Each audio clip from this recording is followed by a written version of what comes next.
ആരോഗ്യം ആനന്ദം അകറ്റാം അർബുദത്തെ എന്ന ക്യാൻസർ പ്രതിരോധ ജനകീയ ക്യാമ്പയിന് തുടക്കമായി. പരിപാടിയുടെ സംസ്ഥാനതല ഉദ്ഘാടനം മുഖ്യമന്ത്രി പിണറായി വിജയൻ നിർവഹിച്ചു. ക്യാൻസർ പരിശോധനകളോട് വിമുഖത കാണിക്കുന്ന സമീപനം മാറ്റി രോഗം കണ്ടെത്തിയാൽ പ്രാരംഭഘട്ടത്തിൽ തന്നെ ചികിത്സ തേടണമെന്ന് മുഖ്യമന്ത്രി പറഞ്ഞു. ഒരു വർഷക്കാലം നീണ്ടുനിൽക്കുന്ന ക്യാമ്പയിന്റെ ഭാഗമായി എല്ലാ ജില്ലകളിലും പരിശോധനകൾക്കുള്ള പ്രത്യേക സൗകര്യങ്ങൾ ഒരുക്കിയിട്ടുണ്ട്. 855 ആരോഗ്യ കേന്ദ്രങ്ങളിൽ പരിശോധന നടക്കും. സ്വകാര്യ ആശുപത്രികളിലും പ്രത്യേക സ്ക്രീനിംഗ് ഉണ്ടാകും. നാടിന്റെ എല്ലാ മേഖലയും സഹകരിപ്പിച്ചുകൊണ്ടാണ് ക്യാമ്പയിൻ സംഘടിപ്പിക്കുന്നത്.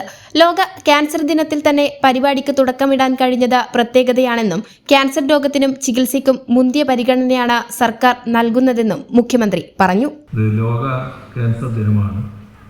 ആ ദിവസം തന്നെ ഈ പരിപാടിക്ക് തുടക്കമിടാൻ കഴിയുന്നുവെന്നത് പ്രത്യേകത തന്നെയാണ്.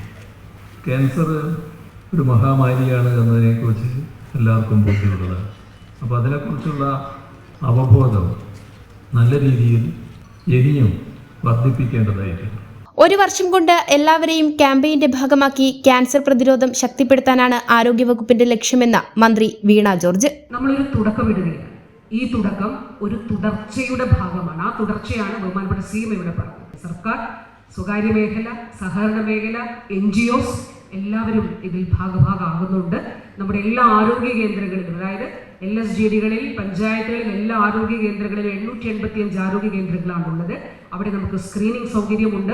രോഗം തിരിച്ചറിയാനും പരിശോധിക്കാനുമുള്ള സംവിധാനം ഏർപ്പെടുത്തുമ്പോൾ അത് പ്രയോജനപ്പെടുത്തണമെന്ന ക്യാമ്പയിന്റെ ഗുഡ്വിൽ അംബാസിഡറായ മഞ്ജു വാര്യർ പറഞ്ഞു. ഇവിടെ നമ്മുടെ സർക്കാർ തന്നെ നമ്മുടെ മുമ്പിലേക്ക് അത്തരം ഏറ്റവും ആധുനികമായ സൗകര്യങ്ങളോടുകൂടി ഇത് കണ്ടുപിടിക്കാനും ചികിത്സിക്കാനുമുള്ള സൗകര്യങ്ങൾ നമ്മുടെ മുന്നിലേക്ക് വെച്ച് തരുമ്പോൾ അത് പരമാവധി പൂർണ്ണമായും അത് ഉപയോഗിക്കുക എന്ന് മാത്രമേ എനിക്ക് പറയാനുള്ളൂ. ഈ ഒരു വലിയ ഒരു പദ്ധതിക്ക് മുൻകൈ എടുക്കുകയും പ്രചോദനം നൽകുകയും ഒക്കെ ചെയ്ത ബഹുമാനപ്പെട്ട മുഖ്യമന്ത്രിക്കും ഏറെ പ്രിയപ്പെട്ട വീണ മാഡത്തിനോട് ഒപ്പം നിൽക്കുന്ന വലിയ ഈ ആരോഗ്യവകുപ്പ് എന്ന് പറയുന്ന വലിയൊരു കുടുംബത്തിനും ഏറ്റവും മനസ്സ് നിറഞ്ഞ ഏറ്റവും വിനയപൂർവമായ നന്ദിയും ആശംസകളും അഭിനന്ദനങ്ങളും അറിയിക്കാൻ ഞാൻ ആഗ്രഹിക്കുകയാണ്. മാർച്ച് 8 ലോക വനിതാ ദിനത്തിൽ അവസാനിക്കും വിധമാണ് ആദ്യഘട്ട ക്യാമ്പയിൻ ഒരുക്കിയിട്ടുള്ളത്. സ്തനാർബുദം, ഗർഭാശയകളാർബുദം എന്നിവയ്ക്ക് സ്ക്രീനിംഗ് നടത്തി പരിശോധനയും ചികിത്സയും ഉറപ്പാക്കും.